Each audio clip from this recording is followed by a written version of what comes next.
MK yang diketahui oleh Jimli Sidiki telah memeriksa hakim-hakim yang dilaporkan oleh para pelapor. Tercatat ada 18 laporan, kemudian ada 6 isu dan 9 terlapor. Apakah hasil dari putusan MK nanti menentukan bagi Gibran sebagai cawapres yang sudah didaftarkan ke KPU?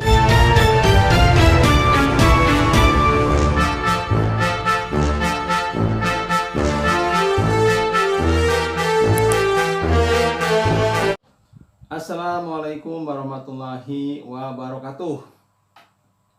Sobat-sobatku, sahabat-sahabatku, selamat berjumpa lagi dengan saya Effendi di Effendi Advocaten Channel, sebuah channel yang akan membahas masalah-masalah kemasyarakatan yang diulas secara populer.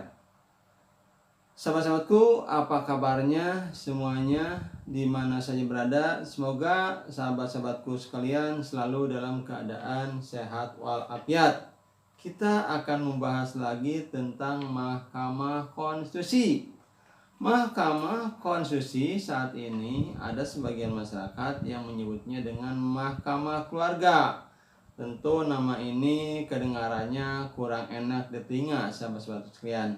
Namun demikian kenyataannya, setelah beberapa waktu lalu Mahkamah Konstitusi mengeluarkan putusannya tentang batas usia capres dan cawapres. Sampai saat ini sahabat-sahabatku, tentang batas umur capres dan cawapres ini terus bergulir dibicarakan, walaupun hasil dari produk tersebut yaitu Gibran Rakabuming Raka sudah didaftarkan sebagai wakil presiden mendampingi Prabowo. Nah, sahabat-sahabatku, saat ini dibentuk Mahkamah Kehormatan MK atau MKMK yang diketahui oleh Jimli Sidiki meriksa hakim-hakim yang dilaporkan oleh para pelapor. Tercatat ada 18 laporan, kemudian ada 6 isu dan 9 terlapor. Yang banyak itu adalah Umar Usman, kemudian Saldi Isra dan Arif Hidayat. Nah, sahabat-sahabatku, pembahasan atau pemeriksaan yang sudah dilakukan MKMK ini adalah sidang pendahuluan, di mana dilakukan sidangnya secara tertutup. Dan ternyata sahabat-sahabatku, beberapa kali sidang ditemukan beberapa hal yang luar biasa menyangkut Mahkamah Konstitusi ini. Nah, sahabat-sahabatku, yang kita akan bahas, apakah hasil dari putusan MK nanti ini apakah sangat menentukan bagi Gibran sebagai cawapres yang sudah didaftarkan ke KPU? Nah, sahabat-sahabatku, ada beberapa pendapat sahabat-sahabatku. Sebenarnya apapun yang diputuskan oleh MK dikatakannya tidak mengubah putusan, karena putusan MK itu bersifat final.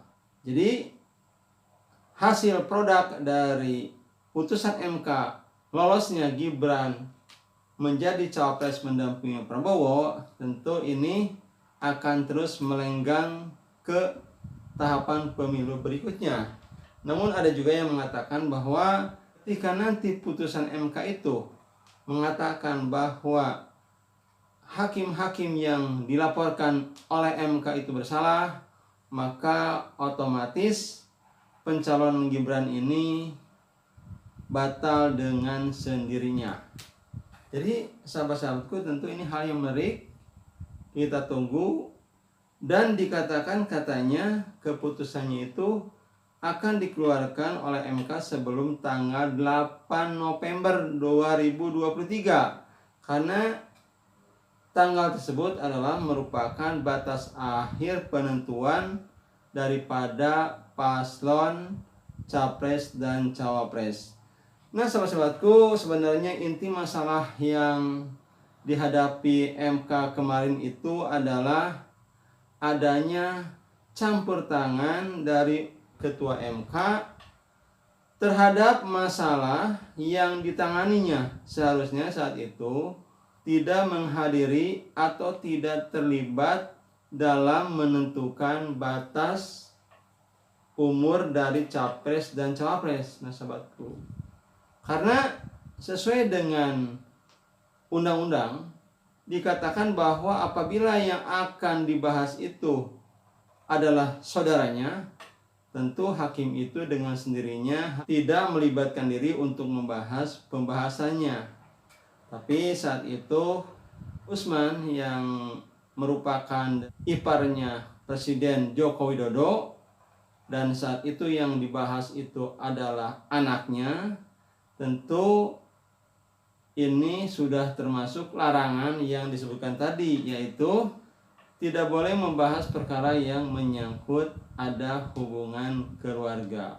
Nah sahabat-sahabatku, tentu ini merupakan sebuah gonjang-ganjing mungkin ya sahabat-sahabat dikatakan. Bagaimana nanti hasil yang akan dihasilkan oleh putusan MK nanti. Jadi artinya sahabat-sahabatku, jangan sampai nanti adanya sidang yang dilakukan oleh MK ini hanya sebagai hal untuk menggembirakan masyarakat.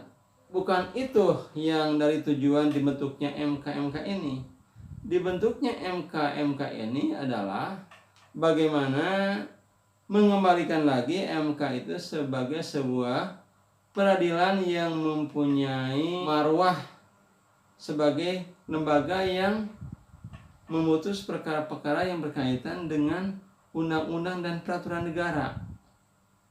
Jadi tugas utama sekali lagi bukan hanya sekedar jadi dan tidak jadinya tentang seseorang untuk menjadi cawapres atau capres, kenapa saudara sekalian, tapi adanya sidang-sidang yang saat ini dilakukan oleh MK adalah untuk lagi marwah MK sebagai sebuah lembaga yang menjadi tempat masyarakat mencari keadilan.